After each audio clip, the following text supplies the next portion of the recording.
વિદ્યાર્થી મિત્રો, તમારે કવિતાના આસ્વાદ ભણવામાં આવે છે. એટલે થોડાક મેં આરંભે કર્યા, થોડાક આપણને જ્યારે જ્યારે સમય મળતો જશે તેમ તેમ આપણે કરતા જઈશું. શેષ રામનારાયણ વિશ્વનાથ પાઠક.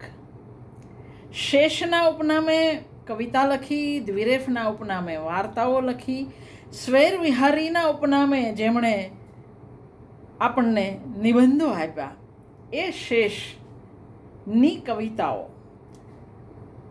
બે કવિતા સૌથી વધારે પૂછાતી હોય છે આસ્વાદમાં. એક છેલ્લું દર્શન અને બીજી ઉમા મહેશ્વર. બેઉ સ્ત્રી પુરુષ સંબંધની છે, પણ મૃત્યુ વિષયક કાવ્યમાં છેલ્લું દર્શન આપણું અદ્ભુત અને અપૂર્વ કહી શકાય એવું કાવ્ય છે. આમ પણ શેષની કવિતા ઊંચે નહીં એટલું ઊંડે તાકતી કવિતાઓ છે. એમને છેલ્લું દર્શન સોનેટ છે, પૃથ્વી છંદ છે. ધમાલ ન કરો ત્યાંથી નકારથી કાવ્ય શરૂ થાય છે. આમ જુઓ તો શેષના જે પ્રણય કાવ્યો છે એની અંદર જો તમે ઉમા મહેશ્વર જોશો તો તમને મજા પડશે હસવાની. અરે ભોળા સ્વામી પ્રથમથી જ હું જાણતી તી, ઠગાવાના છોજી જલદી મધને વેચણી મહી. શંકરને પાર્વતી ઉપાલંબ આપે છે. મને ખબર જ હતી કે તમને આ લોકો બધા ભેગા થઈને ઠગવાના છે. બધા રત્નો લઈ ગયા, અમૃત લઈ ગયા, તમારા ભાગે વિષ આવ્યું. પણ પછી શંકર જે એનો અદ્ભુત જવાબ આપે છે એ સોનેટને કાયમી, જેને ચિરંજીવ યાદગાર એવું બનાવી દે. પણ આત્મલક્ષી કાવ્યો, પોતીકી પીડાની વાત જ્યાં આવે એવું છેલ્લું દર્શન એ આ આત્મલક્ષી કાવ્યોમાં ટોચ પર સર્વોચ્ચ જગ્યાએ બિરાજે છે. અંગત જીવનની પીડા વ્યક્ત કરતું આ એક મર્મસ્પર્શી એવું સોનેટ છે. પંચ મહાભૂતનો બનેલો દેહ છોડીને પત્ની જતી રહી છે.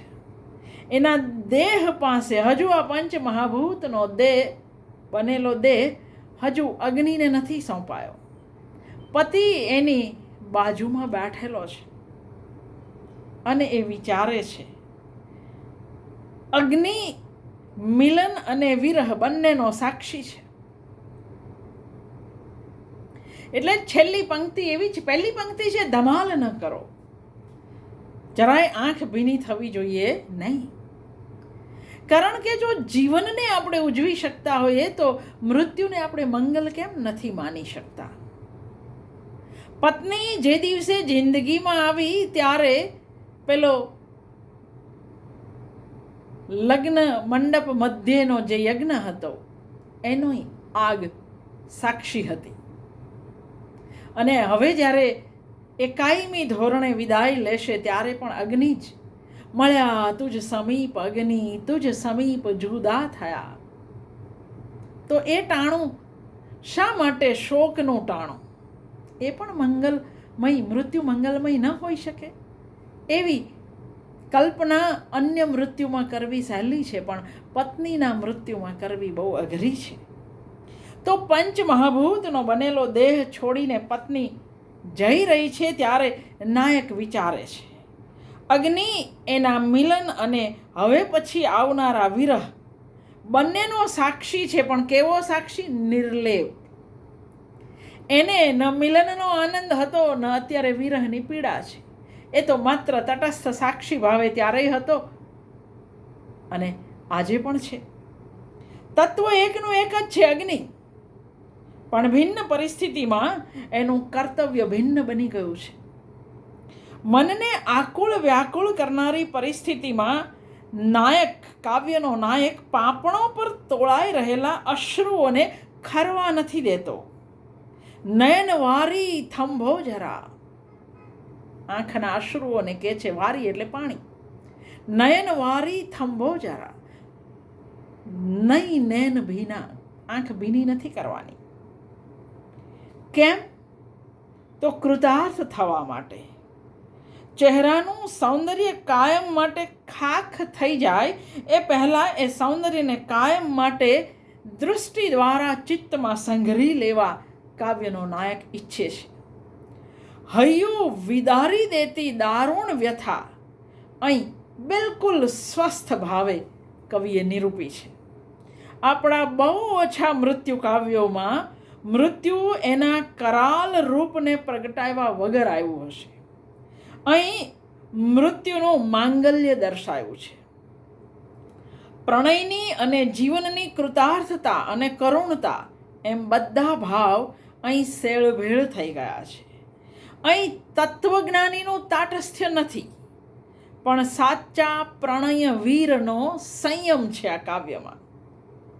કાવ્યમાં અંતે આવતો સુંદરી શબ્દ મળ્યા, તુજ સમીપ અગ્નિ, તુજ સમીપ જુદા થયા, એ પત્નીને સંબોધીને કહે છે કે આનાથી અધિક બીજું કયું સરસ દૃશ્ય હોય.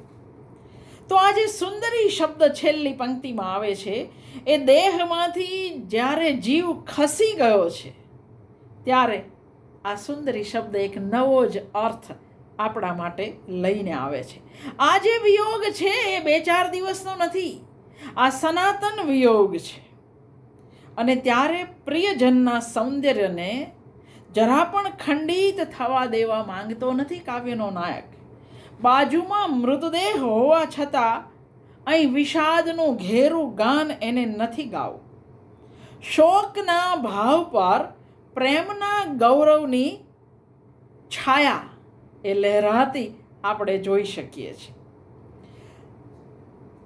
સખીને સંબોધન છે કે મૃત્યુને સંબોધન છે?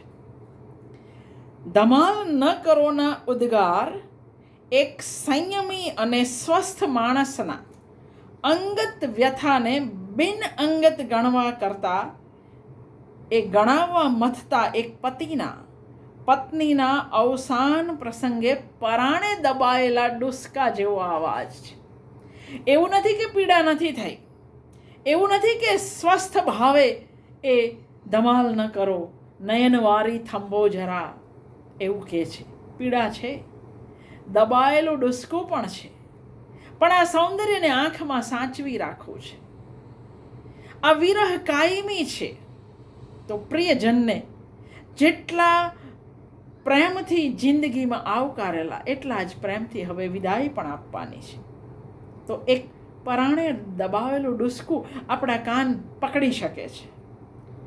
એમણે આ સમગ્ર સંગ્રહને અર્પણની 3 પંક્તિ છે, વેણીમાં ગૂંથવાતા ફૂલ, એ સ્રગધરા છંદના 3 ટુકડામાં વહેંચી કાળની 3 ક્ષણો સાથે સંવેદનની 3 અવસ્થા મિલન સાથે જીવ્યા અને હવે વિરહ. શેષના વ્યથા વિષાદના કાવ્યો ઘણા ખરા લાગણીના તાણે અને ચિંતનના વાણે. આ તાણો અને વાણો, તાણો લાગણીનો છે, વાણો ચિંતનનો છે. એનાથી આ વ્યથા વણાયેલી છે.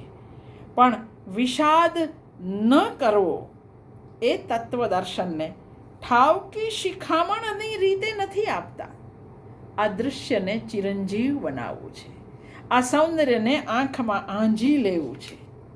આ વ્યક્તિગત પીડાની વાત છે અને સ્વસ્થતાથી એને પ્રગટ કરવી છે. એટલે છેલ્લું દર્શન મૃત્યુના મંગલમય દર્શન કરાવતું આપણું યાદગાર કહી શકાય એવું સોનેટ છે.